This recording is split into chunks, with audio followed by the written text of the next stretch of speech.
जय माता दी। माता के सभी भक्तों को नियति का प्रणाम।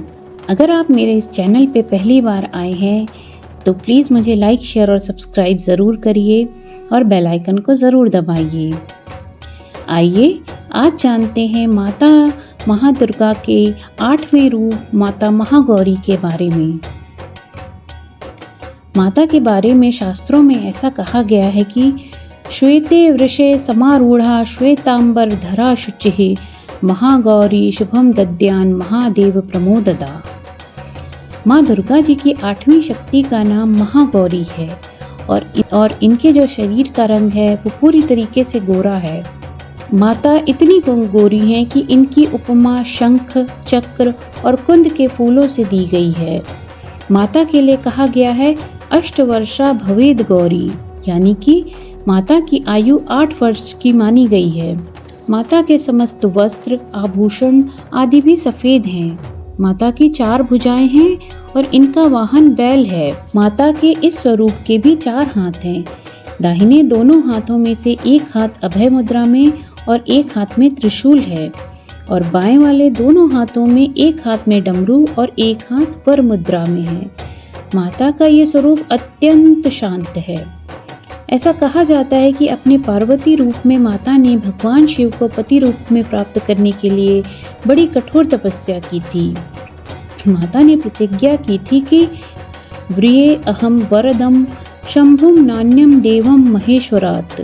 गोस्वामी तुलसीदास जी के अनुसार भी इन्होंने भगवान शिव के वरण के लिए कठोर संकल्प लिया था और उन्होंने कहा है कि जन्म कोटि लगी रगर हमारी बरहु शंभु न तरहु कुंवारी। माता ने इतनी कठोर तपस्या की थी कि इनका शरीर एकदम काला पड़ गया था। जब माता की तपस्या से भगवान शिव प्रसन्न और संतुष्ट हुए और उनको दर्शन दिए, उनको उनका मन चाहा वरदान मिला, तो इसके बाद भगवान शिव ने उनके शरीर के ऊपर पवित्र गंगा जल की वर्षा की। जब ऐसा हुआ तो माता का शरीर उसके प्रभाव से एकदम कांतिमान और गोरा हो उठा। तभी से माँ का नाम महागौरी पड़ गया। दुर्गा पूजा के 8वें दिन माँ की उपासना का विधान है और माँ की शक्ति अमोघ है और सभी फलों को देने वाली है। माँ के इस स्वरूप की उपासना से भक्तों के सभी पाप धुल जाते हैं और भविष्य में कोई भी पाप, संताप, दीनता, दुख उनके पास नहीं आते। उनका पूजक, उनका साधक सभी तरीके से पवित्र और अक्षय पुण्यों का अधिकारी हो जाता है। माता महागौरी का ध्यान करने से, उनका स्मरण और पूजन करने से भक्तों के लिए सभी प्रकार का कल्याण होता है, इसलिए उनका ध्यान करना चाहिए। माता की कृपा से अलौकिक सिद्धियों की प्राप्ति होती है। अपने मन को अनन्य भाव से एक माता के स्वरूप में लगाना चाहिए। माता के चरण कमलों में अपना ध्यान लगाने वाले भक्तों का वो सारे कष्ट दूर कर देती हैं और इनकी उपासना से हर तरीके का असंभव कार्य भी संभव हो जाता है।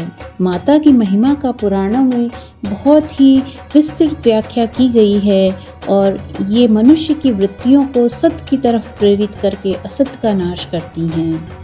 माता के इस स्वरूप को नारियल का भोग बहुत प्रिय है, तो माता के इस रूप को नारियल और उससे बनी हुई मिठाइयाँ अर्पित करिए और माँ के प्रसाद को सपरिवार ग्रहण करके अनुग्रहित होइए।